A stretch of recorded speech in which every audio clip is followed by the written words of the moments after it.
ain't you proud? I mean, ain't you proud to be part of a dadgum company like A.O. Williams? Hey, listen. Hey, you heard me say that. I wish you could have seen my room. We gave the President Suites and all this kind of stuff to some of you this trip, because I've stayed in those places, but I wasn't about to give that President Suite to nobody in Maui.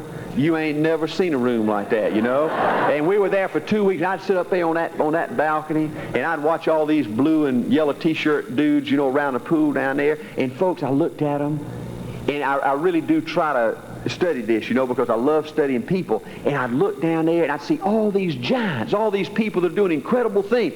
And I'd see the most weird-looking things, I'd see some of these people packaged in ridiculous ways, There were some ugly and pretty, tall and short, fat and skinny. Some of them had these, bubbling personalities. Man, where they could get excited and pumped up and talk to everybody, and everybody liked them. And then some of them were basically shy and reserved, like me, And I said, what's the difference? Now, it ain't looks, it ain't talent, it ain't brains. I said, what's the common denominator that makes all these people unique? Now, folks, if you don't think about this, you are weird and you are crazy. You understand that, right? I mean, if you don't find you some heroes and study some people that are doing it, you're crazy, right? Well, that's what I do. And I studied all these people that are doing it. I said, what's the difference? What can I learn from these dadgum people that are winners that are here in Maui? And I found the two things. I go back to the body. I tell you, folks, I know, number one, they don't quit.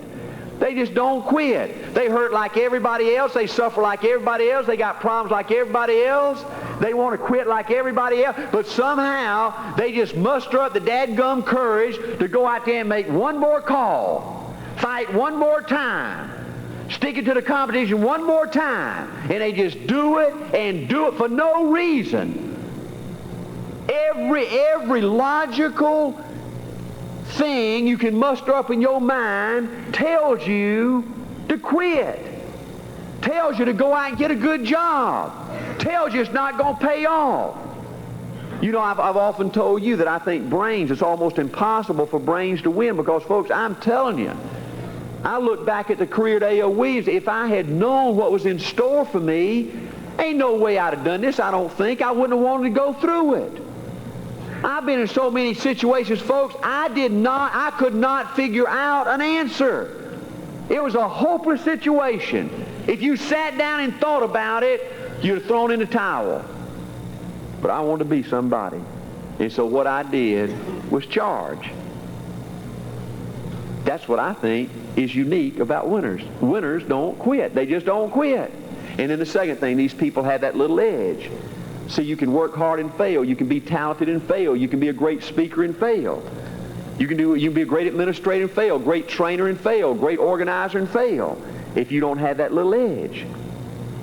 And that little edge is having that unbelievable ability to love and care and get emotional and get excited and show it.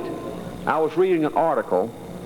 It's meant a lot to me. When I was down here, somebody handed me a book, and the new football coach at Notre Dame, Lou Holtz, said, now you'll think about this, folks, because I believe he's got something.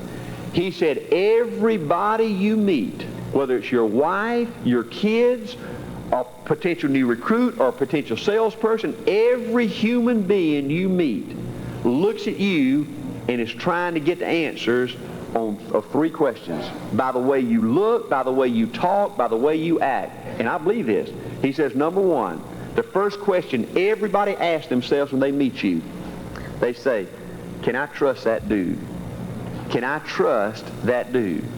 Folks, you understand, everybody that looks at you, everybody you meet, that's the first thing they're asking. Can I trust you? Then number two, is he really committed? See, people not going to bet their life or believe it, go to get married to, right, Lloyd? Chris, you wouldn't marry him, right, if he couldn't make a commitment. You wouldn't buy from somebody, you wouldn't go to work for somebody unless they're committed, right? If you're the kind of man or woman that can't commit, I mean, if there is an ounce of doubt in somebody's mind, whether you're committed, then it won't fly for you. And he says, number three, what can you do for me?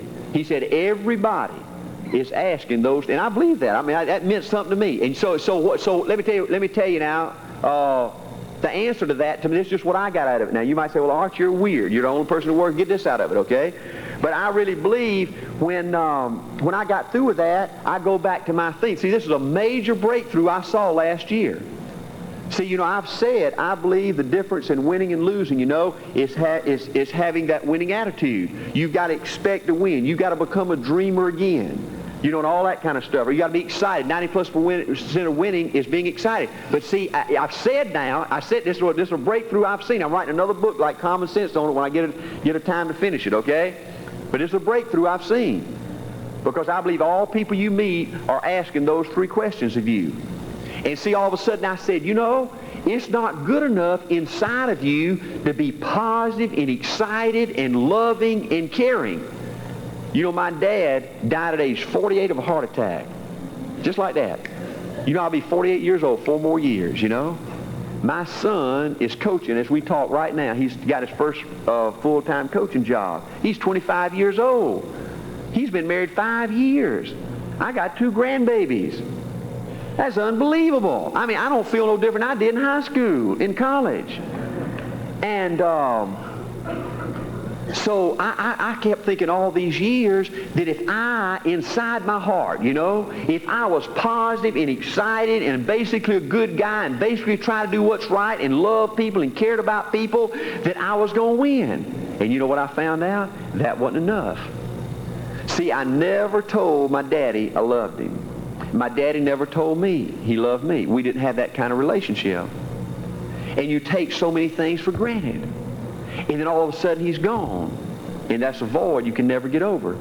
And see, folks, I'm here to tell you, if you can't show love, if you can't show commitment, if you can't show excitement, if you can't show goodness, see, it's one thing to be good, okay? But if you can't show it, if you can't, you know, most people in America are so down, disillusioned, frustrated, right? And boy, just think of the goodness you could bring to this world just by going out and being positive and excited and having a good word for people and pumping up people and making them feel special and sharing hope. Isn't that right? I mean, leaders truly are a magnet, right? You want to win. Listen, you want to win? You want to have that edge going for you? Then, folks, you can't quit. Is it going to be tough? Lord told me in our message at the sermon this morning, he said on God's wall of fame is David and all these people. And they went through stink like you can't believe, right? Dadgum kids rebelled against him, tried to overthrow him, right? You're going to have, life is going to challenge you like you can't believe. But folks, if you can't, in your heart, it's got to become a way of life. Now some of you might say, Art. I mean, I deal with this every day. They say, Art, I get up there and listen to all that crap, okay? And I want to be. But how can you be positive and loving and caring and push up people, all that kind of stuff, when you had parents like I had? I mean, all they did was browbeat me, made me feel like crap. How can you be positive and caring and loving with the kind of teachers I had, with the kind of wife I got, with the kind of kids I got? Well, I don't know. I mean, I don't have that. I mean, all I know this, you ain't never going to be what you want to be unless you have those kind of feelings inside of you, and you got to go one more step. You got to show it. Folks, when you are a positive, good, pumped up, committed, sincere, honest dude, and you have the ability to show that, then folks, your light's going to shine and you're going to do things like you can't believe.